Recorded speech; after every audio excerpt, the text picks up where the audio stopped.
La bienvenida a todos ustedes en esta tarde que han venido aquí para estar con nosotros, pero sobre todo para estar con el Señor, que es lo más importante. Vamos a orar, cierra tus ojos un momentito, porque vamos a pasar ya directamente a la palabra. Y como les anuncié el otro día, el mensaje de hoy creo que va a ser un mensaje muy importante porque vamos a poner la base para lo que queremos que sea todo el año. Para poder edificar hay que poner una buena base, un buen fundamento, y en esta tarde el mensaje va a consistir en eso. Cómo poner una buena base para que este año 2016 sea un año de victoria y sea un año de bendición. Oramos. Padre Celestial, te damos muchas gracias por tu presencia con nosotros en el día de hoy. Gracias porque nos permites también a través de tu palabra conocerte y servirte. Y queremos en esta tarde que tú abras nuestro entendimiento, Señor.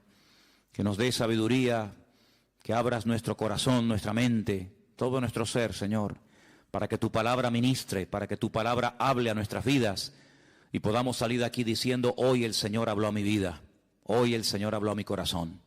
Gracias por este privilegio de tener tu santa, bendita y poderosa palabra en nuestras manos. Pedimos que tú la bendigas, que tú uses esta porción de tu palabra para traer crecimiento y madurez a nuestra vida. Y reciben esta tarde, como hemos cantado, toda la gloria y toda la honra en el bendito nombre de Jesús. Amén y amén. A principio de año hay muchas personas que hacen todo tipo de promesas, incluso apuntan en libretas los objetivos y las metas que quieren alcanzar. Y todos los años hay personas que siempre se ponen las mismas metas del año anterior y del otro y del otro. Primero, perder peso. Dicen que en este año o en las fiestas generalmente la gente engorda un promedio de 4 a 5 kilos. En algunos de ustedes se ha cumplido la profecía, Así que todos los años, la primera semana, los primeros 15 días del mes de enero, decimos, hay que perder esos kilos que hemos adquirido el año pasado. Y una cosa es perder, como decíamos en casa el otro día, una cosa es perder gordura y otra cosa es perder cordura. Así que procure perder la gordura y no la cordura, porque son dos cosas completamente diferentes. Después algunos dicen, voy a proponerme leer la Biblia desde el principio. Y comienzan a leer Génesis 1, Génesis 2, Génesis 3, y cuando llega ya febrero, marzo, se le fue el espíritu de lectura, ¿verdad? Otros dicen, voy a comenzar a estudiar inglés otra vez. Y empiezan otra vez a estudiar inglés y se aprenden verbos y palabras y amplían el vocabulario. Y todo tipo de promesas y todo tipo de cuestiones, ¿verdad? Pero yo no quiero que cometamos el error que hay algunas personas que cometen, y es que para poder vivir en victoria, para poder tener un año victorioso, como todos anhelamos tener, amén hermanos, primeramente hay que derrumbar mentiras. Ese es el primer principio. Creo que lo queríamos poner ahí. Despejar toda mentira, romper toda fortaleza que queriendo o sin querer se ha arraigado a nuestra vida. La verdad dice la palabra de Dios que nos hará libres. Y estamos de acuerdo en ello. Amén. Pero la mentira nos esclaviza. Y hay personas que creen en mentiras creyendo que son verdades. Y por eso no viven vidas victoriosas. No viven en la libertad gloriosa de los hijos de Dios. Así que antes de proponernos una meta, antes de decir voy a hacer esto, voy a hacer aquello, lo primero que tienes que hacer seriamente es romper toda mentira que esté en tu mente, que esté en tu estilo de vida. A veces son costumbres, a veces son pensamientos, traumas, recuerdos, etcétera, etcétera. Dice la palabra de Dios en 2 de Corintios, por ahí por el capítulo 10, que aunque andamos en la carne, no militamos según la carne. Porque las armas de nuestra milicia no son carnales, son poderosas en Dios para la destrucción de fortalezas, llevando cautivo todo pensamiento a la obediencia de Cristo. Tú no vas a ser libre, nunca, jamás serás libre, a menos que primeramente eches con verdades las mentiras que están en tu mente. ¿Cómo se puede vencer la mentira? Con la verdad. Por cada mentira que logres vencer hay que plantar una verdad en tu vida. Es lo primero que tienes que hacer. Hablaremos de esas mentiras en esta tarde. En segundo lugar, edificar nuestra vida sobre verdades. Ya hemos destruido las mentiras, ya las hemos eliminado, ya las hemos derrotado con la verdad de la palabra de Dios. Pero ahora la verdad tiene que ser la base, tiene que ser el fundamento sobre el que vamos a construir nuestra familia, nuestro ministerio. Todo lo que vayamos a hacer en la vida tiene que tener una base, pero una base verdadera, un fundamento firme, no arenas movedizas, para que podamos aguantar los avatares y problemas y luchas y pruebas de la vida. Y finalmente, una vez que hemos destruido y roto fortalezas de mentira, hemos puesto un buen fundamento basado en la verdad, tenemos que interiorizar y practicar esas verdades. Hay gente que sabe muchas verdades, muchísimas, pero luego no las viven, luego no las practican.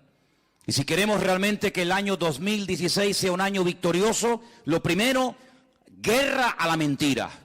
Vamos a hacerle guerra a la mentira con la espada de la verdad, con el poder de la verdad. La verdad dice que nos hará libres. Pues si nos hace libres la verdad, practiquemos la verdad. Derrumbemos, rompamos toda mentira, todo complejo, todo trauma, toda mala historia con la verdad. Edifiquemos sobre esas verdades y practiquemos esas verdades y entonces vamos a ver grandes resultados. Pero decir, voy a leer la Biblia entera, voy a orar más, voy a comprometerme más con la iglesia y con el Señor, voy a estudiar más la palabra del Señor, voy a apuntarme a una escuela bíblica para adquirir conocimiento, voy a hacer y voy a hacer y voy a hacer. Pero si no has roto las mentiras de tu vida, esas mentiras van a ser como esas malas hierbas que a veces ahogan la semilla y aunque la semilla se plantó en tu corazón no dio fruto, porque dice la Biblia que a veces la semilla fue ahogada por las malas hierbas. Y queremos arrancar las malas hierbas de cuajo. ¿Cuántos dicen amén? Una vez que hayamos hecho estas tres cosas, que parece muy fácil decirlo, así muy fácil se ha dicho, pero a veces lleva toda una vida realmente el poner en práctica estos tres principios. Ahora vamos a poder enfrentarnos a cualquier mentira. ¿Por qué? Porque estamos empapados, hemos interiorizado las verdades bíblicas en nuestra vida y automáticamente la mentira no va a encontrar lugar en nuestro pensamiento, no va a encontrar lugar en nuestras emociones. ¿Por qué? Porque estamos llenos de verdad, desde la cabeza hasta la planta de nuestros pies. La mentira no se va a poder colar en nuestros pensamientos, en nuestra forma de hablar, en nuestra forma de comportarnos. ¿Por qué? Porque estamos llenos de verdad y la verdad nos protege. La verdad es como una muralla que el Señor construye a nuestro alrededor e impide que las mentiras penetren en nuestra vida. Y nos va a resultar mucho más fácil discernir las mentiras llenos de verdades, interiorizando y practicando verdades, que si viviéramos sin practicar la verdad. La verdad no tiene que ser algo teórico, tiene que ser algo práctico todos los días de nuestra vida. ¿Cuántos dicen amén? Hay 5 grandes mentiras que, aunque parezca mentira, valga la redundancia, muchos creyentes han creído en ellas y las practican. Y cuando hablan con otros hermanos, cuando hablan con otras personas, comparten y están todos llenos de razones y cargados de buenas razones. Y están compartiendo mentiras y viven mentiras y planean su presente y condicionan su futuro en base a estas 5 mentiras de las cuales quiero hablar en esta tarde. Vamos, lo más seguro es que ninguno de nosotros nos encontremos identificados con las 5 grandes mentiras, pero seguro que más de uno de ustedes, con estas 5 mentiras que voy a compartir, con alguna te vas a ver tremendamente reflejado. ¿Estás dispuesto a exponerte a que en esta tarde el Señor meta el dedo en la llaga y te diga, estás creyendo una mentira y por eso así te va y por eso no ves más la gloria del Señor en tu vida? ¿Estás dispuesto? La verdad nos compromete. La verdad es como un espejo que ponen delante de nosotros. Y cuando nos ponemos delante de un espejo, si te ves mal, no le eches la culpa al espejo. Si te ves gordo, si te ves feo, si te ves como te veas, no te enfades con el espejo. El espejo proyecta, el espejo refleja lo que ponen delante. Y por eso quiero hablar en esta tarde acerca de estas 5 mentiras. La primera mentira es, no me caso. No nos podemos casar todavía porque no tenemos dinero. Ustedes dirán, qué tontería. ¿Seguro? ¿Saben la cantidad de parejas? ¿Saben la cantidad de creyentes, jóvenes, que les gustaría formar una familia, que les gustaría casarse, que le gustaría vivir con él o con ella toda su vida, pero dicen, no nos podemos casar porque no tenemos dinero. ¿Y no será que no tienes dinero porque no te has casado? ¿No será al revés? Si no tengo dinero, no me puedo casar. Pero ¿y si mi caso no vendrá la bendición a mi vida? ¿Cuántos dicen amén? ¿Es muy difícil lo que estoy diciendo esta tarde? ¿Estoy predicando demasiado profundo? Yo soy muy simple a la hora de predicar. Soy muy claro y muy directo. Y es una gran mentira cuando hay jóvenes enamorados que se quieren, que saben que ese es el hombre de tu vida, que sabes que esa es la mujer que Dios ha puesto en tu vida para fortalecerte, para acompañarte, para ayudarte, y por el maldito y dichoso dinero no se casan e hipotecan años preciosos de su vida que podían haber formado un hogar y venir hijos y servir juntos al Señor, pero no lo hacen e hipotecan su presente y también su futuro porque dicen, no tenemos dinero. ¿Y dónde dice la Biblia que tenemos que tener dinero para casarnos? Porque si la Biblia lo dijera, yo tendría como predicador, como pastor, la obligación de decirte, hermano, usted no se puede casar mientras usted no tenga dinero. Pero como la Biblia no lo dice, ni en ninguna parte de la Escritura encontramos que el requisito básico e indispensable para que dos jóvenes enamorados se puedan casar y formar una familia es tener dinero, no te lo puedo enseñar. Hay bendiciones que no vienen porque la gente no está dispuesta a pagar el precio. Porque hay algo que yo quiero que en este culto y a lo largo de todo este año interioricemos, y por eso quiero que lo proyectemos ahí para que lo lean y lo digan conmigo en alta voz. La falta de fe es la causa de la mayoría de los problemas. ¿Cuántos dicen amén? ¿Lo tenemos ahí? Léalo fuerte, por favor, quiero oírles. La falta de fe es la causa de la mayoría de los problemas. Otra vez, la falta de fe es la causa de la mayoría de los problemas. No es la falta de dinero, es la falta de fe. Por eso te pregunto, ¿la fe qué es? No es fiarse de Dios.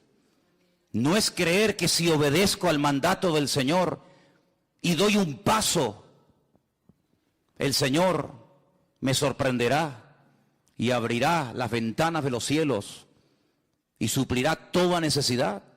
Dios suple a los solteros las necesidades que tienen como solteros. Y Dios suple a los casados las necesidades que tienen como casados.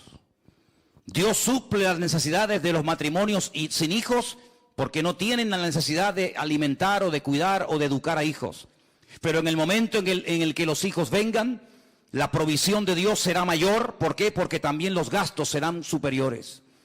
En otras palabras, según tú vivas, según la condición en la que te encuentres, así verás la gloria del Señor en tu vida y así el Señor te tratará.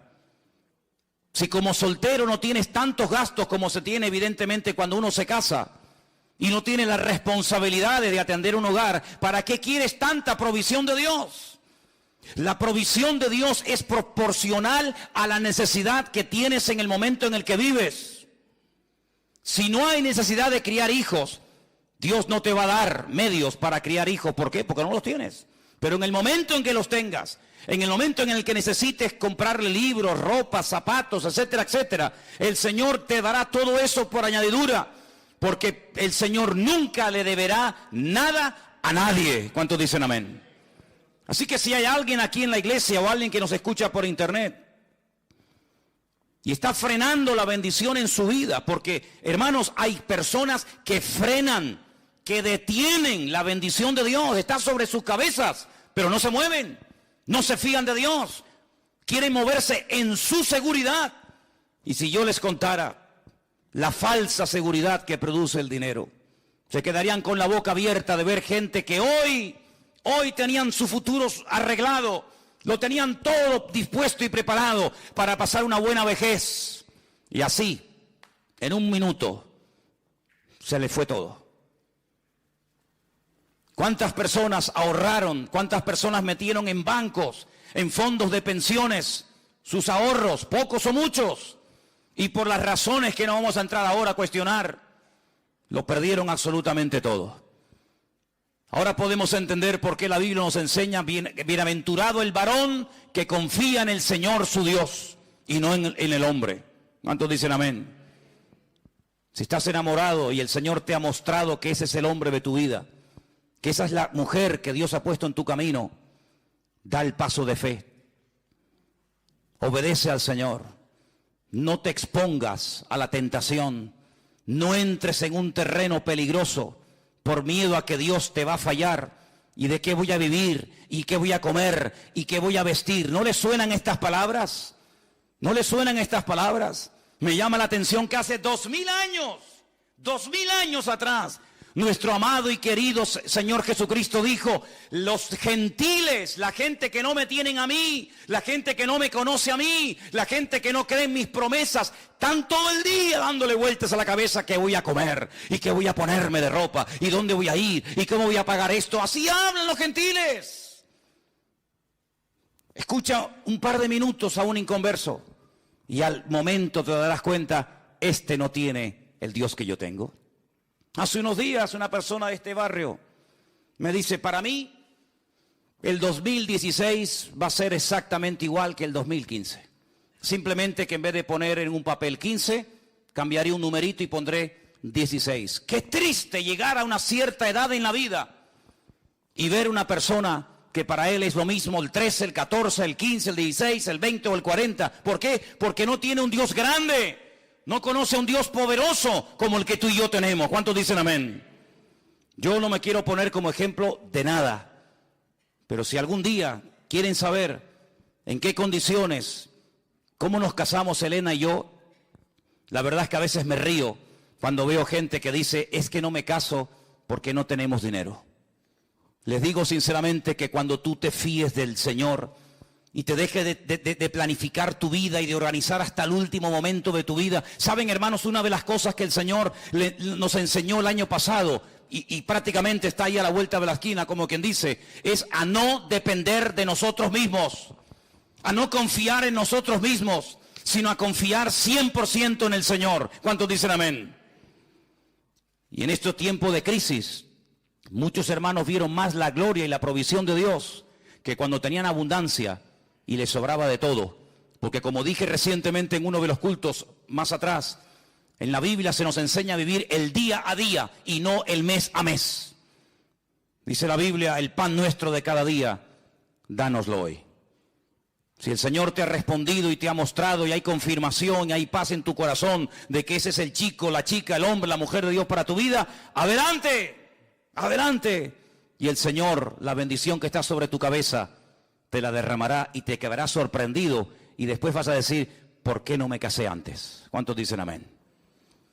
La segunda gran mentira que muchos creen, y no te puedes imaginar cuántos creyentes creen en esta gran mentira, es que yo sé que Él es el hombre de mi vida, yo sé que ella es la mujer de Dios para mi vida, pero no nos podemos casar, porque si nos casamos, me quitan la paga. Porque ustedes saben que en este país, no sé los viudos, pero a las viudas reciben una paga de 150.000 euros mensuales. ¿Sabían eso, no? ¿No? En España a las viudas les dan 150.000 euros mensuales. Ay, perdón, 400. Exagerado soy. ¿Qué estaría yo pensando? 400 euros le dan, nada más o menos. 500. Pero hermanos, 500 euros es un billete, ¿sí o no? ¿Los han visto alguna vez? Algo dice, no. Bueno, existen, hermano, existen. Son rosaditos, pero hay poco. No están mucho en las iglesias. Suelen estar por Suiza, paraísos fiscales, de banco en banco, de casino en casino.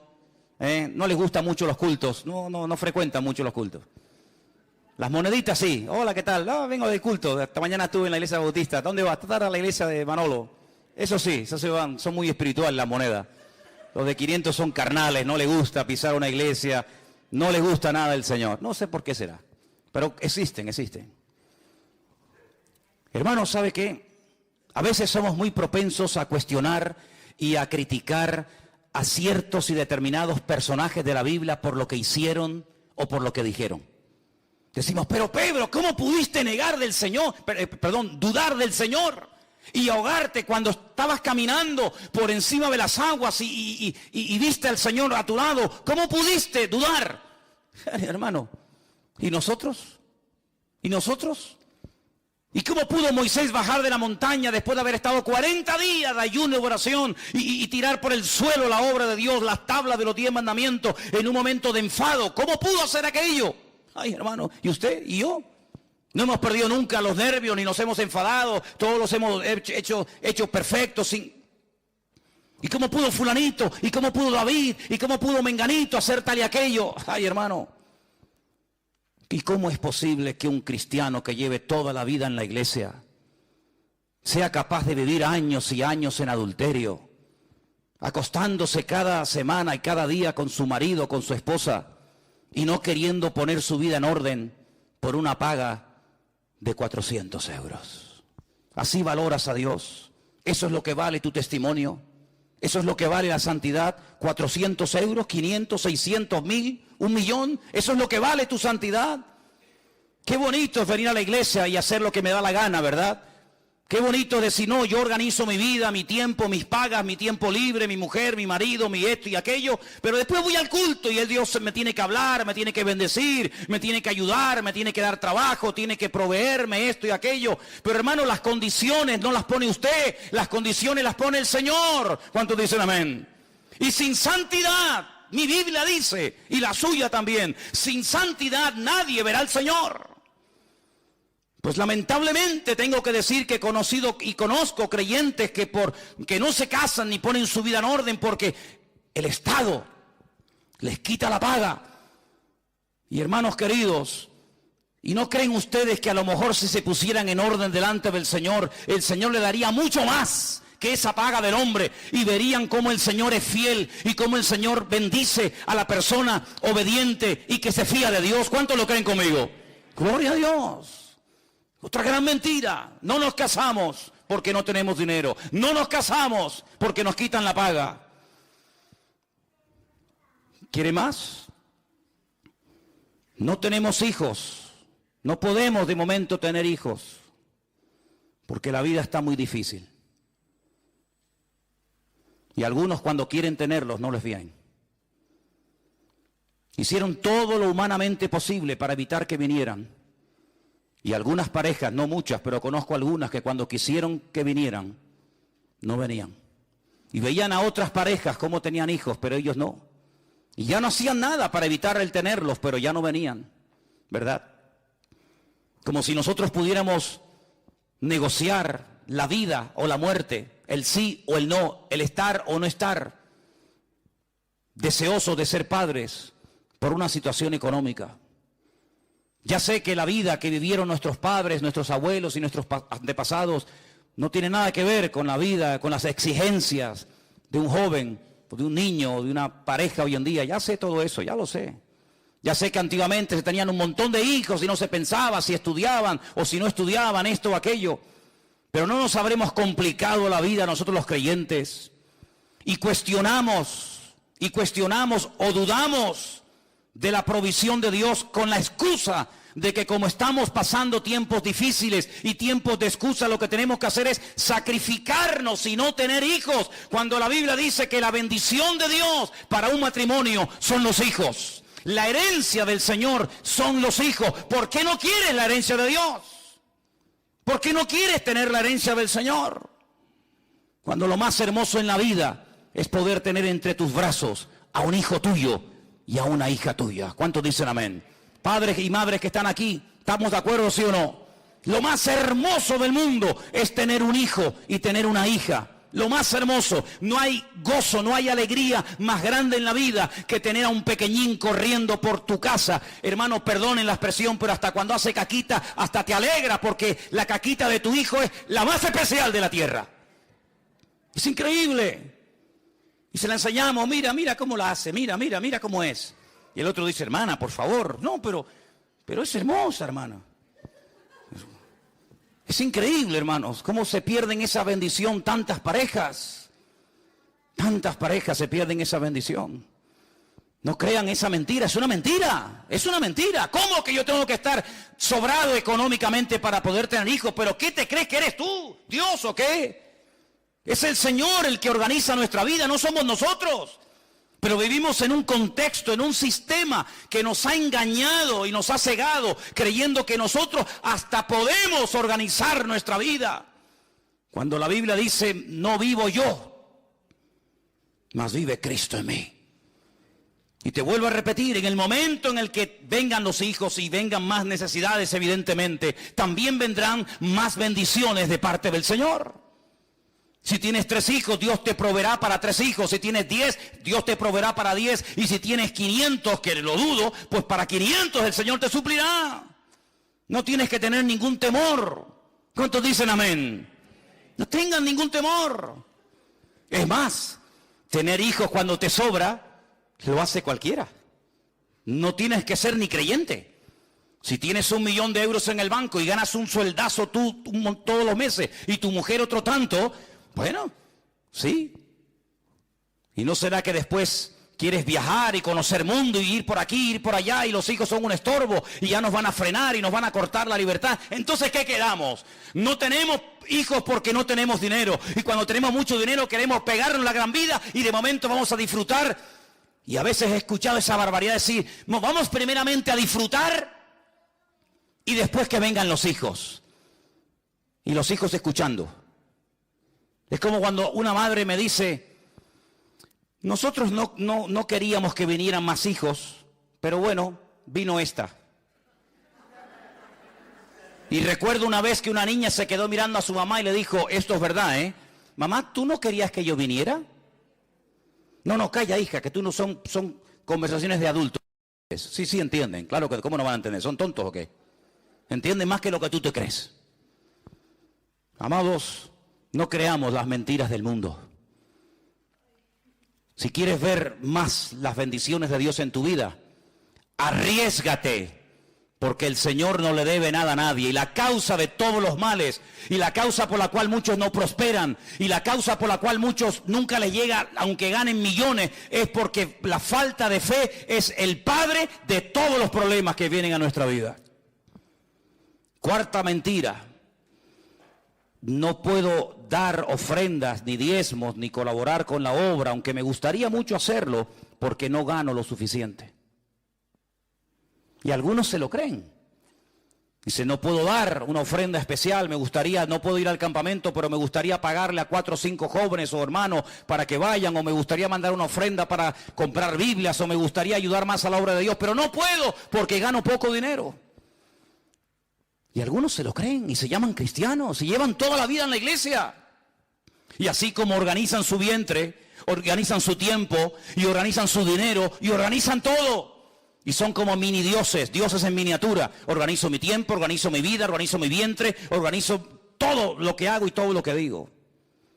Dice la palabra de Dios, y quiero llevarles a un pasaje que gracias al Señor están todas las Biblias nuestras en esta tarde, y está en el último libro del Antiguo Testamento, en el libro del famoso profeta Malaquías. En el libro del profeta Malaquías, en el capítulo 3, dice en el verso 6, Malaquías 3:6. ¿Lo tienen, hermanos? Lo vamos a poner ahí en la pantalla para que lo podáis leer si queréis.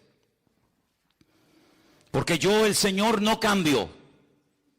Nosotros sí. Hace unos días estábamos buscando fotografías y nos quedamos sorprendidos cómo hemos cambiado todos, ¿eh? Cómo hemos cambiado. Algún día pondremos esas fotografías en la iglesia para que se den cuenta de lo que estoy diciendo. Pero dice la Biblia, yo no cambio, dice el Señor. Por esto, hijos de Jacob, no habéis sido consumidos. Desde los días de vuestros padres os habéis apartado de mis leyes y no las guardasteis. Volveos a mí y yo me volveré a vosotros. ¿Cómo habla el Señor? ¿Con qué compasión? ¿Con qué amor? Así dice el Señor de los ejércitos. Mas dijisteis, ¿en qué hemos de volvernos? Estaban tan ciegos que el Señor les decía, vuélvanse, vengan a mí otra vez. Y ellos decían, pero ¿en qué tenemos que volvernos? ¡Qué ceguera espiritual, Dios mío! Versículo 8. ¿robará el hombre a Dios? Qué pregunta tan extraña, ¿no? ¿Robará el hombre a Dios? Vosotros me habéis robado. Y dijisteis, ¿en qué te hemos robado? Y el Señor les responde a través del profeta Malaquías, en vuestros diezmos y ofrendas. Así se le roba a Dios. No es que voy a coger una ametralladora y me voy a ir a la puerta de la Nueva Jerusalén y voy a pegarle un portazo a la puerta y voy a llevarme el trono de Dios, o voy a llevarme a un ángel así agarrado por la sala, o voy a llevarme yo que sé. No, no es eso. Es más sencillo que eso. No hay que ser tan espiritualoide, sino el Señor dice, ustedes, toda la nación, a mí me han robado. Y la nación dice, pero robar a Dios, pero ¿cómo se le puede robar a Dios? Dice, pues ustedes me habéis robado cuando no me habéis traído ni vuestros diezmos ni ofrendas. Y dice versículo 9, malditos sois con maldición, vosotros, la nación toda, me habéis robado. Madre mía, esto es impresionante, esto es tremendo. Traed los diezmos al alfolí, todos los diezmos al alfolí.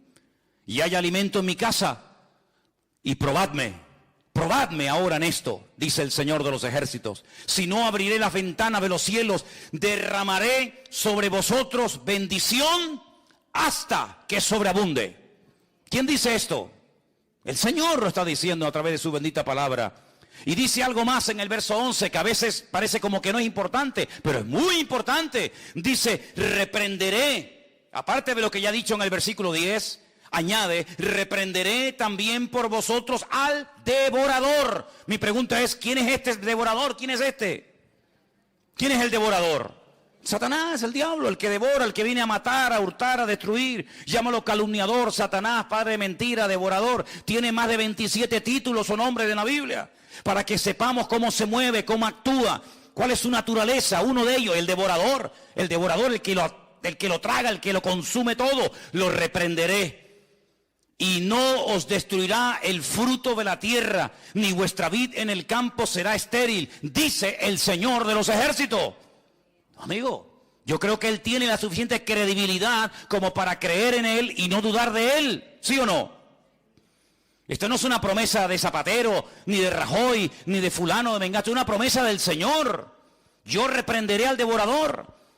Habrán millones de insectos y millones de plagas en el mundo, pero si ustedes hacen lo que tienen que hacer, yo mantendré a raya, yo lo mantendré a raya. Vuestra vid no se va a echar a perder. Habrá bendición hasta que sobreabunde, dice el Señor. Y todas las naciones, versículo 12, todas las naciones os dirán, bienaventurados, porque seréis tierra deseable, dice el Señor de los ejércitos. Unas promesas tremendas, que muy pocas veces se leen, pero en este primer domingo del año creo que vienen bien leerlas. Entonces, haga lo que tiene que hacer, cumpla delante de su Dios con lo que tenga que cumplir y deje los resultados en las manos del Señor. Yo no soy como esos predicadores que abundan por ahí, cada vez hay más, lamentablemente, que todo lo arreglan con diezmos y ofrendas. Usted está enfermo, ofrende y diezme. Usted tiene un problema en el matrimonio, ofrende y diezme. Yo no soy de esos cuatreros del púlpito que despellejan a las ovejas y se pegan la gran vida a costa de la pobre gente. Yo no soy de esos. Al contrario, totalmente enemigo de ese evangelio, que ni es evangelio ni es nada. Y ellos lo saben. Pero sí soy una persona que cuando la Biblia dice algo, mi obligación es decirlo. Y la palabra del Señor nos enseña que si queremos ser personas prósperas, económicamente hablando, materialmente hablando, hay unos principios ineludibles. Hay algo que yo tengo que hacer como padre de familia, como hombre, como matrimonio, cosas que tenemos que hacer. Y cuando las hagamos, la bendición viene. Eso sí dice la Biblia. Y yo se lo dejo ahí para que usted lo analice y coma el pescado y deje las espinas a un lado. La quinta y última mentira: no puedo asistir a los cultos, tengo que trabajar mucho, tengo que hacer muchas horas extras, porque tengo muchas cosas que pagar, tengo muchos gastos, y han creído en la mentira que cuanto más horas trabajan, más dinero van a ganar. Y eso es falso. Hay gente que está trabajando más que nunca y ganando menos que nunca. ¿Qué le parece? No puedo ir al culto el jueves. ¿Por qué? Pues estoy trabajando. No tengo que hacerlo, pero yo voy a quedarme porque tengo que hacer horas extraordinarias. Y el domingo tampoco puedo ir, y al retiro de febrero no cuenten conmigo. Ay, cómo me gustaría ir, pero no puedo porque tengo... Cuando dice la palabra de Dios, buscad primeramente el reino de Dios y su justicia. Y todas las demás cosas vendrán por añadidura. Yo me imagino, y por eso me adelanto, para que no se infiltre esa mentira entre nosotros con este anuncio que acabo de dar hace un instante del retiro para el mes de febrero, que algunos ya habrán dicho en su corazón, ¿cómo me gustaría ir? Pero no tengo dinero. Y si tú supieras que es al revés, lo primero que tienes que hacer es, yo voy a ir, porque si yo voy a ir, el Señor me va a dar el dinero para poder ir. Yo he ido docenas de veces a Israel. Jamás en mi vida me he preguntado cómo voy a ir. El Señor, cuando ve que hay en el corazón de una persona un deseo genuino y real de conocer y de visitar su tierra, el Señor a esa persona milagrosamente le provee todo lo necesario para que pueda ir. Hace años que aprendí, y lo aprendí, y ahora les voy a contar un testimonio que por poco me cuesta la vida. Aprendí que mi agenda y aprendí que mis necesidades, quien las suple es el Señor. En el año 90, fíjate lo que ha llovido, algunos de ustedes ni habían nacido. En el año 90, en enero del 90, yo me encontraba en lo alto de una montaña en Galicia orando. Tenía un coche muy lindo que me habían regalado mis suegros. Yo lo quería vender porque mi ilusión era ir a Argentina, en aquellos años del gran despertar y del gran avivamiento del Señor en aquel país. Yo quería ir allí. Y mis planes, mis proyectos, mis ideas geniales y maravillosas eran vender el coche. Y como en aquellos tiempos la vida allí era tan económica, pues yo lo que quería era vender el coche, comprarme los billetes que se compraban en aquella época de segunda mano, una cosa que suena impensable hoy en día. Personas que venían a España y vendían el billete de vuelta. ¿Qué te parece? Y llevarme un dinerito para estar allí unos meses y ver el mover de Dios allí. Y yo oraba y confiaba de que ese coche me iba a proveer mis necesidades. Pero la pregunta es, ¿quién es el que suple nuestras necesidades? ¿El coche? ¿El oro? ¿El trabajo? ¿Quién suple las necesidades de un creyente? El Señor es el que la suple. Puede utilizar cualquier medio, pero jamás poner la fe en el medio, sino poner la fe en el Señor y que Él use el medio o el instrumento que quiera. Y yo bajaba de la montaña y en una recta, al final había una pequeña curva y al suelo le habían echado lo que llamamos aquí ese piche, esa como picón. Y yo frené y el coche me derrapó y no fui capaz de tomar la curva. Y el coche salió así, despedido, al vacío. Esa sensación de ir en una especie de montaña rusa sin raíles, porque cuando vas en la montaña rusa, sabes que de alguna manera, pero esa sensación de caer al vacío y esa cosa que te da aquí en el estómago, esa es una sensación terrible. Recuerdo que yo no llevaba el cinturón de seguridad puesto, me agarré al volante, apreté con todas mis fuerzas hacia atrás, hice la oración más corta y más ungida de toda mi vida. Jamás en mi vida he orado con tanta fe y a grito, solamente me dio tiempo de decir, Señor, sálvame. Y cuando dije eso, el coche hizo ¡pum! Cayó así de punta. Primeramente cayó sobre la rama de un árbol, la partió. Eso fue lo que gracias a Dios me amortiguó y cayó así de punta, el coche quedó así. Por este lado recuerdo que había como una roca, una pared, no podía salir. El cristal, la luna delante, salió entera y al momento de salir entera los limpiaparabrisas entraron para adentro. Y yo notaba que algo estaba cayendo del techo. Yo pensaba que era gasolina y que iba a explotar. Es una cosa tan terrible. Y yo miraba para el techo y decía, pero yo no veo que cae nada. Y cuando hice así me toqué y tenía todas las manos llenas de sangre. Pero mi preocupación no era ni la sangre, mi preocupación era mi coche que se ha roto. ¿Cómo me voy a Argentina ahora? ¿Cómo compro los billetes ahora? Y entonces salí del coche, me subí arriba a la carretera, venía un tractor Y entonces lo paré y le pedí que por favor me ayudaran a sacar del fondo del barranco mi coche. Y el hombre me dice, pero ¿dónde está tu coche? Digo, está allá abajo. Cuando el hombre se asomó, dice, ¿pero tú has salido de ahí? Digo, sí, de ahí salí. Bajó con el tractor, me sacó el coche era un acordeón, hermanos, un acordeón. Solamente quedó una rueda, las demás las reventó todas, la palanca de cambio desapareció, el coche era, el pobrecito, un acordeón. Me fui a una casa por ahí por el campo, le pedí a una señora que me dejara entrar en casa para lavarme, para que cuando llegara a casa Elena no me viera todo lleno de sangre, todo sucio. Y entonces me dejó pasar al baño, la mujer, sí, pasa. Y estando allí, lavándome la cara, se me fue el conocimiento, volví otra vez y perdí el coche. Yo entré en una crisis de fe, una crisis de no sé de qué. ¿Y ahora cómo me voy, Señor? Y ahora cómo ya me había despedido de la iglesia, ya habíamos entregado a la iglesia a otro pastor, que después la pastoreó 10 años más después de nosotros. Hermanos, comenzamos a visitar iglesias para despedirnos y cada vez que íbamos a una iglesia nos daban ofrendas. Y cuando llegábamos a casa, comenzábamos a ver las ofrendas que los hermanos nos daban y fue algo tan impresionante, hermanos. Pudimos ir a Argentina, pudimos estar un tiempo allí. El Señor, el tiempo que estuvimos allí, viviendo totalmente por fe, nos permitió recorrer el país de punta a punta. El Señor suplió todas nuestras necesidades de una forma milagrosa. Fuimos con billete de ida y no con billete de vuelta. Pero cuando teníamos que volver, una iglesia puso unas cajas de cartón así, la iglesia Santuario de Fe en la ciudad de Rosario, en Argentina, Pastor Norberto Carlini.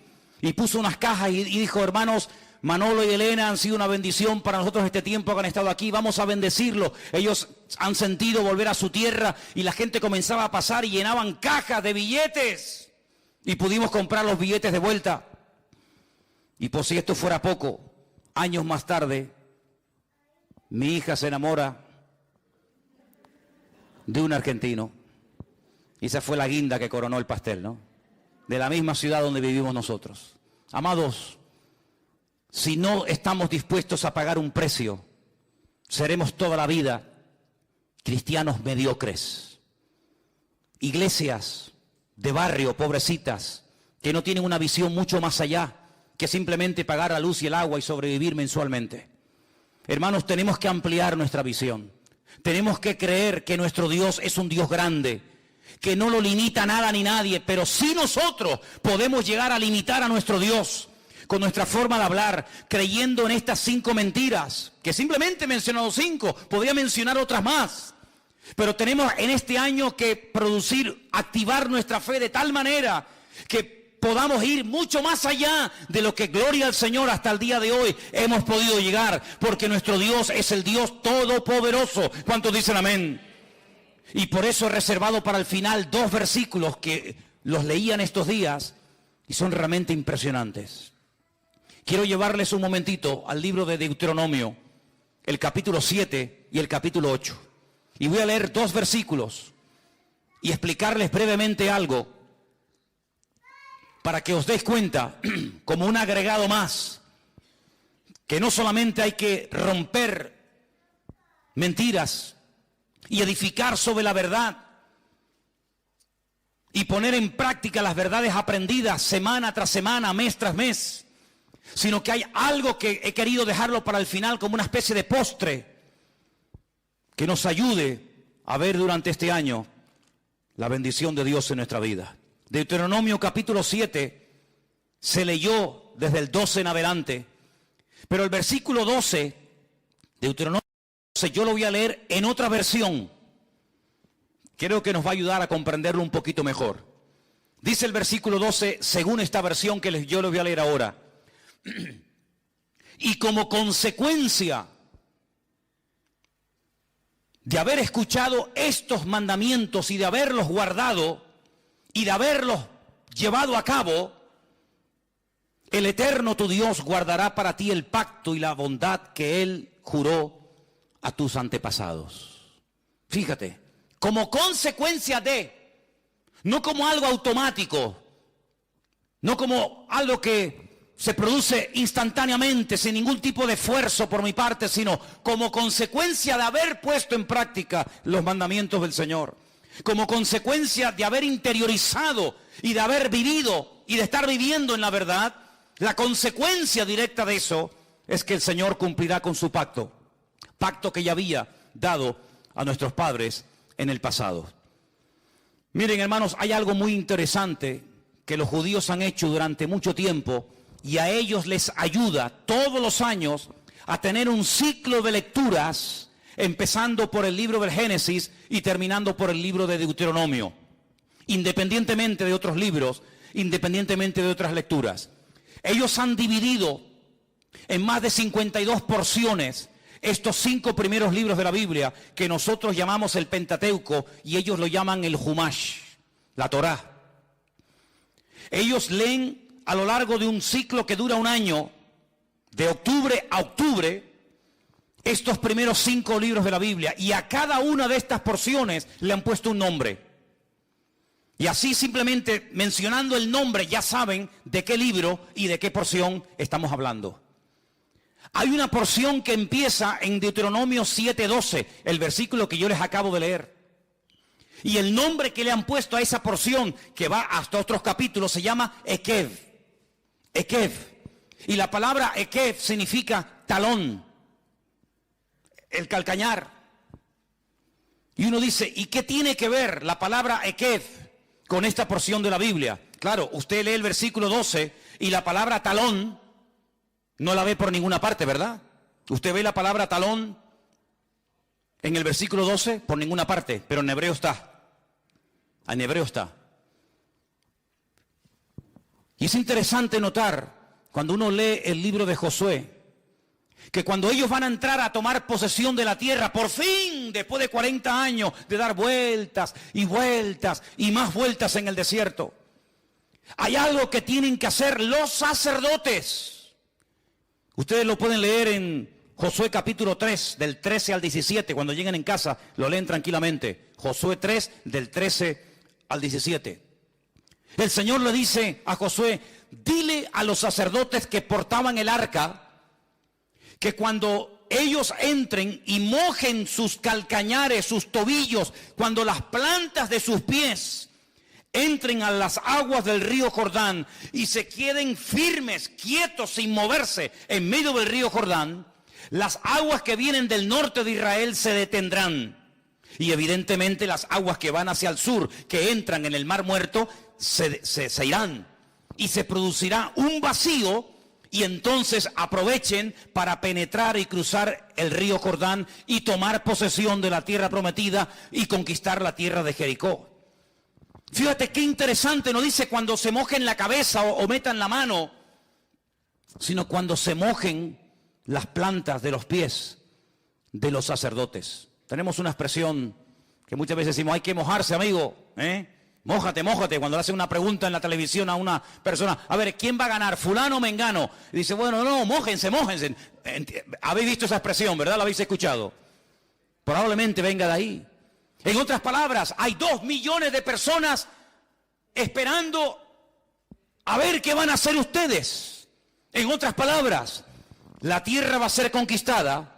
Vamos a poder pasar de la rutina a la libertad gloriosa de Canaán cuando ustedes decidan que las cosas cambien. Ya hemos estado demasiado tiempo en el desierto dando vueltas. Si los sacerdotes dicen, está bien, sabemos cuál es nuestra obligación, sabemos lo que tenemos que hacer, pero mañana, otro día, el pueblo iba a estar detenido, miles y miles de personas, familias, jóvenes, ancianos, iban a estar detenidas porque unos señores no terminaban de interiorizar una verdad que ya conocían. ¿Cuál era? Mojarse la planta de vuestros ekev, de vuestros talones. Una vez que ustedes hagan su parte, el milagro se producirá. Y como resultado, como consecuencia de haberse producido el milagro, toda esta nación será afectada positivamente. De ustedes depende. Ahí está la tierra, yo estoy con ustedes, nadie les podrá vencer jamás, aunque sean más numerosos, aunque estén mejor armados, aunque sean más fuertes, no pasa nada. Aquí empieza hoy un cambio. Aquí empieza hoy un principio de una vida nueva. De ustedes depende, amigos.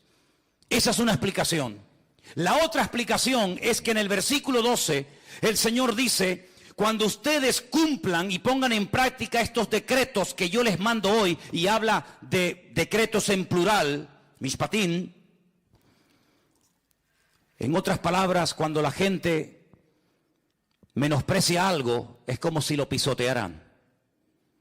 Dice: no echéis las perlas a los cerdos, no sea que las pisoteen y se vuelvan contra vosotros. Es decir, lo que la gente menosprecia, como la obediencia al Señor, como la fidelidad al Señor, como poner nuestra fe y nuestra confianza en Él, lo que la gente menosprecia y pisotean con sus pies y con sus talones, vosotros cumplidlos. Y cuando lo cumpláis, entonces podréis ver la gloria de Dios, y el pacto que hice con vuestros padres se cumplirá, y veréis la bondad y la misericordia del Señor. Eso es lo que está diciendo el Señor. Por otra parte, cuando vamos al capítulo 8, encontramos en el versículo 1 algo muy interesante. En nuestra versión española dice: cuidaréis de poner por obra todo mandamiento que yo os ordeno hoy. En el capítulo 7, la palabra mandamientos está en plural. Y en el capítulo 8, verso 1, la palabra mandamiento está en singular, no dice mandamientos. Y aparte hay otra cosa muy importante, que es el artículo. Cuidaréis de poner en práctica el mandamiento, todo el mandamiento. En otras palabras, cuando empieces a cumplir algo, cúmplelo todo. No te quedes a medias. Porque si te quedas a medias y no practicas el 100% de la verdad, es como si no hubieras practicado absolutamente nada de la verdad. Hay gente que comienza a caminar en fe. Le dices: mira, la única manera de que el Señor perdone tus pecados es arrepintiéndote, creyendo en la obra de Cristo en la cruz por ti, pidiéndole perdón, aceptándolo en tu corazón, confesándolo con tu boca como tu Señor y Salvador, y si lo crees y lo haces hoy y aquí, serás salvo y pasarás de muerte a vida. Y lo creen, y lo hacen. Y todos los que estamos aquí, o la mayoría, lo hemos hecho. ¿Sí o no? Al poco tiempo esas personas comienzan a leer la Biblia, y nace de ellos o de ellas, y aquí ha pasado continuamente, todos los años pasa continuamente este milagro, que vienen y te dicen: oye, ¿cuándo me puedes bautizar? Y yo les digo a esas personas: ¿y quién te habló del bautismo? Porque no te dije: oye, que ya han pasado unos meses o ha pasado un año y tienes que bautizarse. No, sino que...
ese acto de obediencia que nació un tiempo atrás aceptando al Señor, ha ido creciendo, esa fe ha ido creciendo y nace espontáneamente porque lo pone el Espíritu en el corazón de esa persona, el que se tenga que bautizar.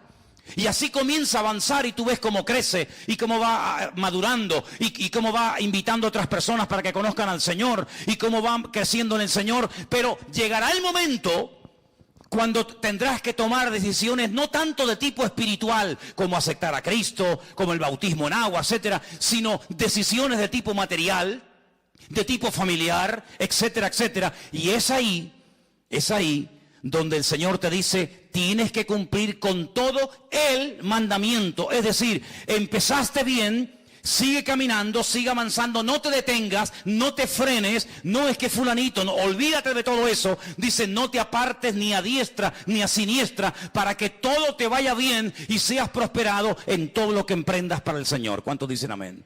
Es decir, para derrotar esas mentiras y que nunca más en el 2016 ninguna de estas 5 mentiras que hemos hablado esta tarde, un poco de ellas, ni ninguna otra encuentre cabida en mi vida, tengo que llenarme de verdades. ¿Y dónde están esas verdades? ¿Dónde me alimento de esas verdades? Aquí las tienes, hermano. Más cerca de ti imposible. Aquí tienes las verdades. Cómo tienes que vivir como hombre, como mujer, como soltero, como hijo, como padre, como madre. ¿Qué tienes que hacer con tu tiempo? ¿Qué tienes que hacer con tu dinero? ¿Qué tienes que hacer con las decisiones a corto y a largo plazo? Aquí están todas las verdades. Todo lo que usted necesita saber está aquí. Pero ¿cuál es el problema? Que a veces la gente comienza a llenarse de la información que nos da el periódico, de la información que nos da la televisión, de la información de lo que está pasando aquí y por allá. Y entonces la fe se contamina, la fe se enferma, la fe se debilita y comenzamos a preocuparnos. ¿Y qué va a pasar con mi vida? ¿Y si me echan del trabajo? ¿Y si ahora resulta que no me dan los papeles que tanto he luchado por tener? ¿Y si ahora no me dan la ciudadanía? ¿Y si ahora resulta que sube el petróleo? ¿Y si ahora resulta que los árabes vienen a Europa y nos matan a todos? ¿Y si ahora resulta que Israel no sé qué? ¿Y si ahora resulta que los rusos? Y comenzamos a volvernos locos. Cuando yo...